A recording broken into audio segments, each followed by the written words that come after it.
সঞ্জয় কোটাল, agriculture reporter. আজকে আমরা এসেছি ওন্দা ব্লকের নিকিঞ্জপুর গ্রামে একজন চাষি ভাইয়ের সাথে কথা বলার জন্য। দাদা, আপনার নামটা বলবেন? আমার নাম সুরজিৎ মুখোপাধ্যায়। তো আপনি কি বছর এগ্রিকালচারের মাধ্যমে ধান বিক্রি করেছেন? হ্যাঁ, ওই দেবদুলাল চ্যাটার্জি আমাদের এখানেরই একজন এগ্রিগেটের কি সদস্য না কি বটে জানি না, আমরা পরিচয় তার জানি না, আমার বন্ধুই বটে। তো সে আমাকে বললো, উদ্যোগ নিল যে এগ্রিগেটে ধান দেওয়ার জন্য এবং পয়সা নাকি তাড়াতাড়ি পাওয়া যাবে। তার সাথে সাথে আমি পয়সা ধান দিয়েছি, অবশ্যই ধান দিয়েছি।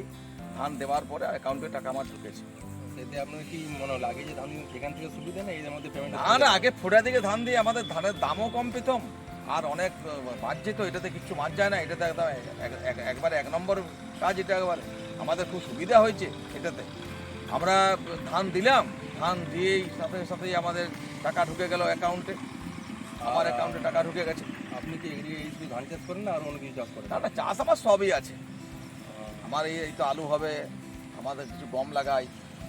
আগামী দিনে আপনার যে আরও বাকি যে আমাদের যে চাষি বন্ধু বান্ধবরা যাদেরকে কি পরিচয় দেবেন যে ক্রিকেট ভালো না?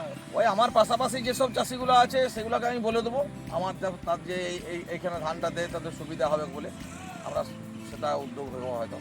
আগামী দিনে এগ্রিকালচারের সাথে আপনি কাজ করতে ইচ্ছুক আছেন?